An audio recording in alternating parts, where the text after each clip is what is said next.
Hello दोस्तों, आप सभी का हमारे यूट्यूब चैनल पर स्वागत है। आज हम इस वीडियो में गोलीय दर्पण से संबंधित परिभाषाओं के बारे में जानेंगे। इस वीडियो को अंत तक देखिएगा, ठीक है। इसके बाद फर्स्ट पॉइंट पे हम पढ़ते हैं क्या है। देखिए, गोलीय दर्पण के बारे में पढ़ने वाले तो दर्पण का ध्रुव क्या होता है। दर्पण के ध्रुव को हम 2 या 3 नंबर में पूछा जाता है एग्जाम में, ठीक है।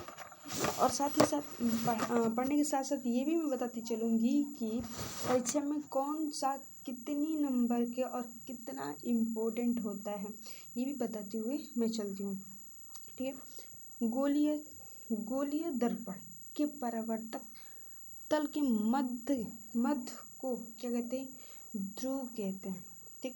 यहाँ पे आपको दिख रहा है ये डॉट लाइन लगा है, ये मान लीजिए कि आपका दर्पण है, ठीक। और बीच का डॉट लाइन मध्य मतलब बीचों बीच वाला ध्रुव कहलाता है, ठीक है। मतलब ये दर्पण है, ठीक। इसका मध्य बिंदु ये है, तो इसी को हम क्या कहते हैं, ध्रुव कहते हैं, ठीक है। समझ, आई होप आपको समझ आ रहा होगा, ठीक है। ज़्यादा बड़ा कुछ नहीं है, ठीक है। अब वक्रता केंद्र किसे कहते हैं, ठीक है। वक्रता केंद्र किसे कहते हैं, आपको पहले फिगर में समझा देते हैं, फिर उसके बाद डिफिनेशन आप देख लीजिए। मान लीजिए कि ये आपका कोई गेंद है, फुटबॉल तो खेला ही होगा आपको, ठीक है। गेंद है, गेंद का तो सेंटर होता है जिसे केंद्र बोलते हैं, ठीक है। तो यदि आप गेंद को मतलब इतना क्या करते हैं, कट करते हैं, ठीक। और इसको अलग से यहाँ पे क्या ले रहे हैं, और इस केंद्र को भी साथ ही ले लें, जैसे यहाँ पे हमने लिया है।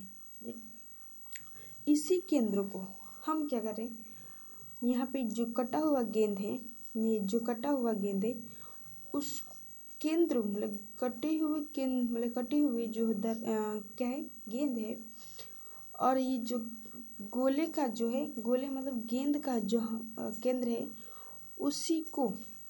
उसके केंद्र को लिया है, और इसको वक्रता त्रिज्या कहते हैं, मतलब वक्रता केंद्र कह देते हैं, ठीक है। मतलब ये जो गोल है, ठीक, इसके केंद्र को कहते हैं, इस दर्पण का वक्रता केंद्र कहते हैं। मतलब ये सीधी सी बात है कि इस गेंद के केंद्र को दर्पण का वक्रता केंद्र कहते हैं। मतलब गोलीय दर्पण जिस खोखले गोले का भाग होता है, उसके केंद्र को दर्पण का वक्रता केंद्र कहते हैं, ठीक है। नेक्स्ट है वक्रता त्रिज्या, ये भी पूछा जा सकता है, ठीक है। वक्रता त्रिज्या कहते हैं, तो वक्रता त्रिज्या देखिए, वक्रता केंद्र से क्या, वक्रता जो गेंद का सेंटर केंद्र था से ध्रुव, मतलब यहाँ पे जो परावर्तक तल के मध्य बिंदु को क्या बोलते हैं, ध्रुव कहते हैं। तो उसके बीच की दूरी की क्या होता है, दर्पण का वक्रता त्रिज्या कहते हैं। मतलब यहाँ पे अभी केंद्र पढ़े हैं, ठीक। जो गोला था, गोले के केंद्र और दर्पण के ध्रुव, यहाँ पे क्या होता है, ध्रुव के बीच की दूरी को क्या कहते हैं, वक्रता त्रिज्या कहते हैं, और इसे कैपिटल आर से प्रदर्शित करते हैं, ठीक है।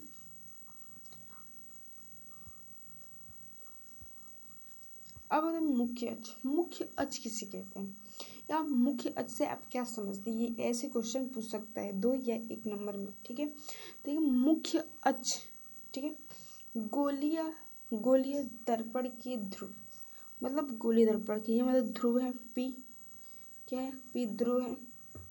तब वक्रता केंद्र भी मिल गया। ये जो मिलाने वाली रेखा है, मतलब सरल लिखेगा या सीधी रेखा को मुख्य अक्ष कहते हैं, ठीक है।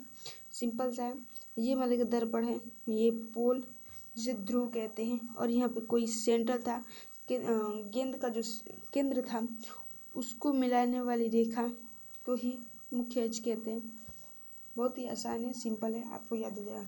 ये बहुत ही मोस्ट इम्पोर्टेंट, ये चांस बहुत रहता है पूछने के, और एग्जाम में भी पूछा जाता है, ठीक है। आपको ज़्यादा कुछ यहाँ तक नहीं लिखना है, यहाँ तक आप लिख सकते हैं, और ज़्यादा पेज भरना चाहते हैं तो ये सब भी आप लिख सकते हैं, ठीक है। देखते हैं इसकी डिफिनेशन क्या होती है। गोलीय दर्पण की मुख्य अक्ष के समांतर आने वाली आपतित किरण दर्पण से परावर्तन के पश्चात मुख्य अक्ष के जिस बिंदु से होकर आती है वह जाती है, वह बिंदु दर्पण के मुख्य फोकस कहलाती है और इसे एफ से मतलब कैपिटल एफ से प्रदर्शित करते हैं। और अवतल दर्पण में परावर्तन के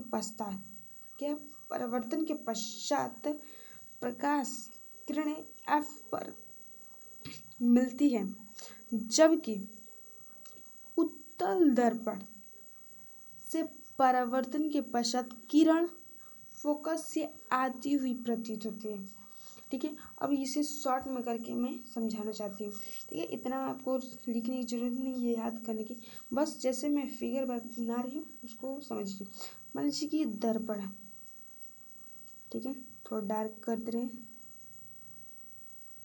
दर्पण है, ठीक, पेंट आउट कर दिया गया है, ठीक है, और ये मुख्य अक्ष है, ये मुख्य अक्ष टेढ़ा हो गया, सॉरी, इसको क्लियर कर दे, ठीक, सिंपल इसे ले लिए, ठीक, ये आपका दर्पण और मुख्य अक्ष सीधा गया, ठीक। क्या बोला, किसी गोलीय दर्पण की मुख्य अक्ष के समांतर, मान लीजिए कि एक समांतर रेखा लगी, किसके मुख्य अक्ष के समांतर, क्या एक रेखा ले लिया, ठीक, और यहाँ पे आपका फोकस है और यहाँ वक्रता के अंदर यहाँ पे आपका पी है, एफ और यहाँ पे सी और ये आपका पी, ठीक, क्यों ये किसके समांतर है, मुख्य अक्ष के समांतर, ठीक, कि समांतर आने वाली आपतित, किससे आपतित हुई, दर्पण से आपतित हुई, यहाँ पे आपतित हुई, यहाँ पे आपतित हुई, ठीक है, आपतित किरण दर्पण से परावर्तन। अब जानते हैं कि अवतल दर्पण में प्रकाश परावर्तित होती है, तो परावर्तित होकर क्या होती है, फोकस से निकलती है, हमेशा फोकस से ही निकलती है, ठीक है, के पश्चात फोकस से होकर जाएगी,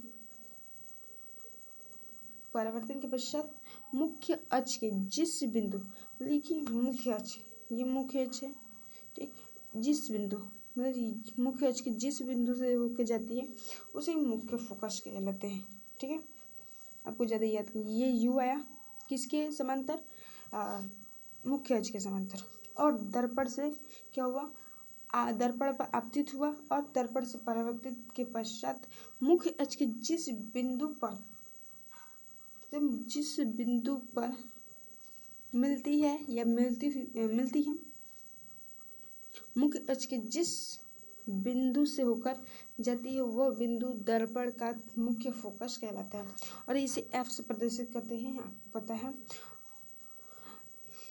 अवतल दर्पण में परावर्तन के पश्चात प्रकाश किरण एफ पर मिलती है, जबकि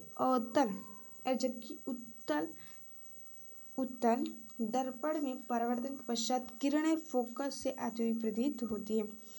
इसे स्क्रीनशॉट लेना चाहते हैं तो ले सकते हैं, ठीक है, नेक्स्ट आगे बढ़ते हैं।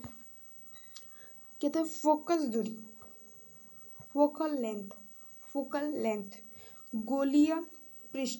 गोलीय दर्पण के ध्रुव तथा मुख्य फोकस के बीच की दूरी, बीच की दूरी फोकस दूरी कहलाती है, ठीक है,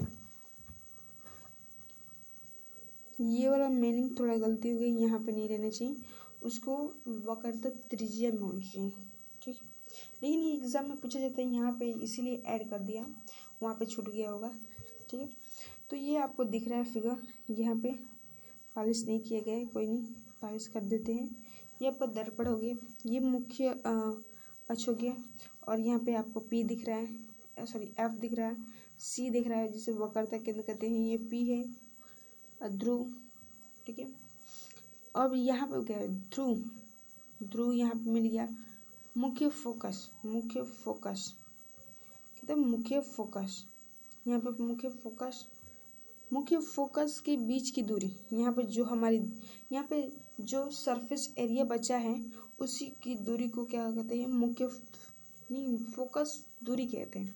ठीक है, इसमें ज़्यादा कुछ नहीं है। चलिए आगे बढ़ते हैं। सॉरी, इरेज करना पड़ेगा। ठीक है, फोकस तल कहते हैं।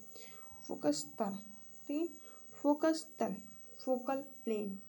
ठीक है, दर्पण के मुख्य अक्ष के लंबवत तथा मुख्य फोकस से होकर जाने वाली समतल को दर्पण का फोकस कहते हैं। ठीक है, मतलब ये कोई दर्पण है। ठीक, मुख्य अक्ष के क्या होती है, मुख्य अक्ष के लंबवत गई। ठीक, और फोकस होकर गुजर गई, और यहाँ पे एक समतल होता है, उसी को तल बोलते हैं। ओहो, द्वारक किसे कहते हैं? द्वारक, द्वारक, दर्पण का द्वारक। दर्पण के परावर्तक तल के व्यास को दर्पण का द्वारक कहते हैं। क्या बोला? ये दर्पण हो गया। ठीक, ये मुख्य अक्ष हो गया। परावर्तक तल के व्यास को, मतलब यहाँ से परावर्तन हुआ कोई, तो ये जो यहाँ की व्यास होती है, यहाँ की व्यास होती है, एक सेकेंड इरेज करते हैं। ठीक है, यहाँ की जो व्यास होती है, क्या हुआ,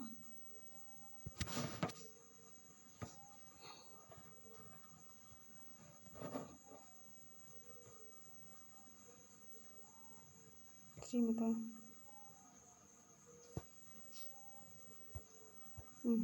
क्या क्या क्लिक होता है।